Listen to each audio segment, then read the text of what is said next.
Hi everyone, నేను సుధాని. Welcome back to our channel ఈ స్మార్ట్ ఐశ్వర్య కిచెన్ వ్లాగ్స్. ఈ రోజు నేను రొయ్యల దమ్ బిర్యానీ వండాను. చాలా సూపర్గా వచ్చింది. టేస్ట్ కూడా చాలా బాగుంటుంది. చాలా సింపుల్గా ఈజీగా వండేసేలాగా చేశాను. చూడండి వచ్చి ఎంత బాగా వచ్చిందో. మూత తీస్తుంటేనే గుమగుమలాడిపోతుంది. పొడి పొళ్ళాడే రైస్తో, రొయ్యల మసాలాతో, మైమర్పించే రుచితో, తినే కొద్దీ తినాలనిపించే రొయ్యల బిర్యానీ ఎలా చేశానో చూసేద్దామా?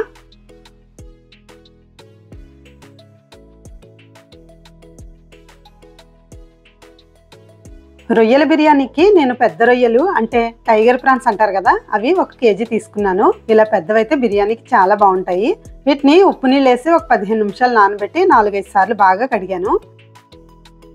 దీనిలో ఇప్పుడు ఒక 1/2 టీ స్పూన్ పసుపు, రుచికి సరిపడా ఉప్పు, 2 టీ స్పూన్ల కారం, 1/2 టీ స్పూన్ మిరియాల పొడి, 1 టీ స్పూన్ ధనియాల పొడి, 1 table spoon biryani masala, 1 table spoon అల్లం వెల్లుల్లి పేస్టు, 1 గరిటెడు పెరుగు, 1 పూర్తి నిమ్మచెక్క రసం మొత్తం వేసేయాలి. అలాగే 4 రెమ్మల పుదీనాకు కూడా వేసి ముక్కలకి ఉప్పు కారం బాగా పట్టేలాగా కలుపుకోవాలి.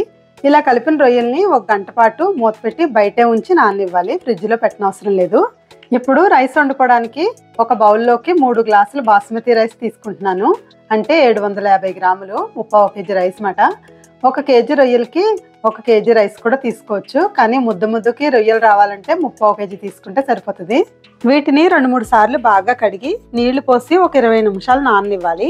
స్టవ్ మీద కడాయి పెట్టుకుని 15-20 టేబుల్ స్పూన్స్ ఆయిల్ వేసుకుని వేడెక్కాక 2 మీడియం సైజ్ ఉల్లిపాయలు చీరికలుగా కట్ చేసుకుని వేసి హై ఫ్లేమ్లో ఫ్రైడ్ ఆనియన్స్గా ఫ్రై చేసుకోవాలి. బాగా వేగిన తర్వాత ఇలా జాలి గరిటెలోకి తీసి పక్కకు పెట్టుకోవాలి. ఫ్రైడ్ ఆనియన్స్ వేసి బిర్యానీ చేసుకుంటే అచ్చం రెస్టారెంట్ స్టైల్ టేస్టే వస్తుంది. ఇదే ఆయిల్లో 2 ఆనియన్స్ చిన్న ముక్కలుగా కట్ చేసి వేసుకొని స్టవ్ని మీడియం ఫ్లేమ్లో ఉంచి వేయించుకోవాలి. కాస్త కలర్ మారి వేగితే చాలు.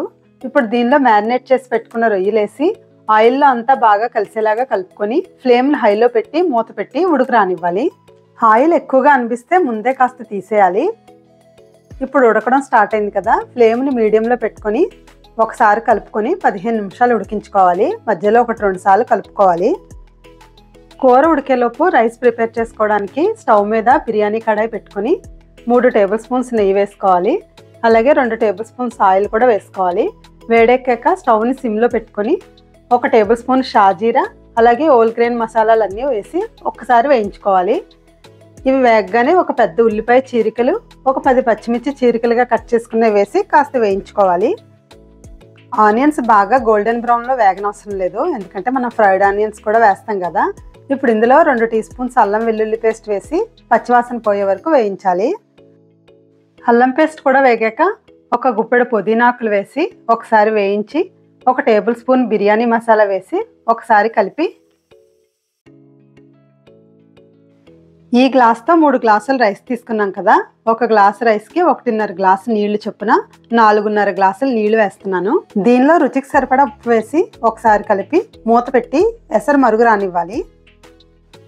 నీళ్లు మరుగుతున్నప్పుడు ఉప్పు సరిపోయిందో లేదో చూసుకొని నానబెట్టుకున్న బియ్యాన్ని నీళ్లు వాడేసి ఇందులో వేసి కలుపుకోవాలి. ఉడుకుతున్నప్పుడు స్టవ్ని సిమ్లో పెట్టుకొని మూత పెట్టి 10 నిమిషాలు ఉడికిన తర్వాత స్టవ్ని ఆపేయాలి. ఇప్పుడు రొయ్యలు కూడా బాగా ఉడికిపోయాయి. ఒకసారి కలుపుకొని 1-5-6 పచ్చిమిర్చి చీరికలు కట్ చేసి వేసి అలాగే కొద్దిగా కొత్తిమీర కూడా వేసి ఒకసారి కలిపి స్టవ్ ఆపేయాలి. ఇప్పుడు రైస్ బాగా మగ్గింది, స్టవ్ ఆపేసాను. దీనిలో సగం ఒక పళ్ళెంలోకి వంచేసుకోవాలి, ఎందుకంటే దమ్ పెట్టేటప్పుడు లేయర్లుగా సర్దుకోవడానికి. గిన్నె అడుగున కాస్త రైస్ ఉంచుకొని తయారు చేసుకున్న రొయ్యల్ని ఒక లేయర్లా వేసుకోవాలి. దీనిపైన వేయించుకున్న ఫ్రైడ్ ఆనియన్స్ కాస్త పుదీనా జల్లుకొని రైస్ని పైన ఇంకో లేయర్ లాగా వేసుకోవాలి.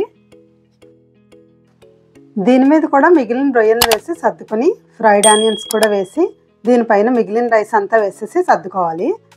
దీనిపైన కూడా ఫ్రైడ్ ఆనియన్స్ వేసి దానిపై అరిటాకు ఉంటే అరిటాకు కానీ లేదంటే మామూలుగా మూత పెట్టి కానీ ఆవిరి బయటికి పోకుండా పెట్టుకుని అట్ల పెనం మీద కానీ లేదా డైరెక్ట్గా స్టవ్ మీద కానీ సిమ్లో పెట్టుకొని 20 నిమిషాలు మగ్గనివ్వాలి. 20 నిమిషాల తర్వాత ఓపెన్ చేస్తున్నాను. అరిటాకు ఆవిరిని బయటికి పోకుండా ఉంచింది. అరిటాకు వాసనతో కలిసి మసాలాతో మగ్గి బిర్యానీ రైస్ చాలా డిఫరెంట్ టేస్ట్లో ఉంటుంది. ఇలా చేసుకుంటే చాలా బాగుంటుంది. ఒకసారి ఇలా చేసి చూడండి, ఎప్పుడు చేసుకున్నా ఇలానే చేసుకుంటారు, అంత బాగుంటుంది. నచ్చిందా మీకు? నచ్చినట్టయితే తప్పకుండా లైక్ చేయండి, షేర్ చేయండి. అలాగే మా ఛానల్ని తప్పకుండా సబ్స్క్రైబ్ చేసుకోండి. Thank you for watching.